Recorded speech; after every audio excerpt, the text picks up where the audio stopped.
Prince Rama wanders the deep forests, his life upended by the abduction of his wife, Sita. The search has become a desperate scramble through the wilderness, with every lead ending in silence. This map shows the Indian mainland separated from Lanka by 80 miles of open sea. It is a total physical boundary.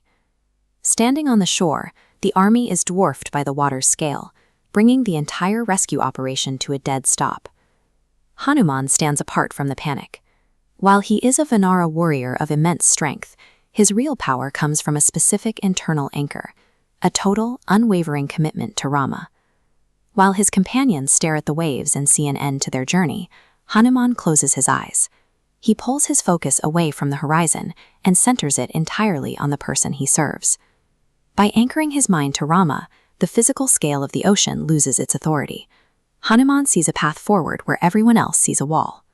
Hanuman operates on the belief that as long as he carries Rama's name, the very idea of a limit is irrelevant.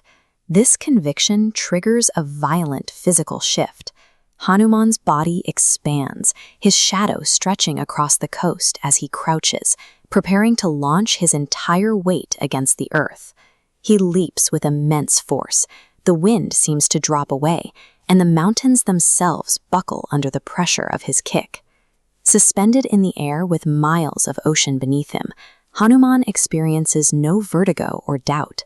His mind is occupied only by a single steady mantra: I am Rama's servant. The leap isn't fueled by bravado, but by a total absence of self. When the mission is the only thing that exists, fear has nowhere to take root. Hanuman reaches Lanka and finds Sita in the Ashoka Vatika. She is sitting in the shadows, exhausted by her grief, but still holding on to her faith. Hanuman realizes that a display of his massive power would only frighten her. He stays hidden in the trees, understanding that her trauma requires a quiet approach rather than a show of force. From the branches, he begins to softly recount the story of Rama's life. He uses these familiar details to gently reach through her despair and rebuild her spirit before he ever reveals his presence. He finally places Rama's ring into her hand. This physical evidence breaks her isolation, turning tears of hopelessness into tears of joy. This shows how loyalty adapts to the need of the moment. It knows when to move mountains and when to use a whisper to heal a broken heart. The mission changes the moment Hanuman is captured by Ravana's demon army. He pivots instantly from a messenger of peace to a witness of righteous power. Ravana's court attempts to humiliate him by setting his tail on fire.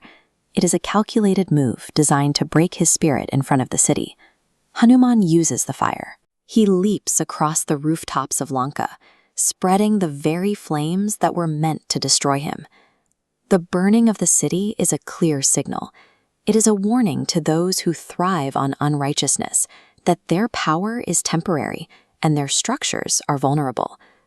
Hanuman takes the worst treatment his enemies can offer and reflects it back as a message of justice that cannot be ignored. The mission is a complete success. An ocean was crossed, a queen was comforted, and a city of demons was shown the weight of its own actions. Hanuman's story shows that devotion is the physical force that bridges the gap between a problem and its solution. When a person stands firmly on the side of truth and loyalty, the walls that once seemed impassable begin to crumble.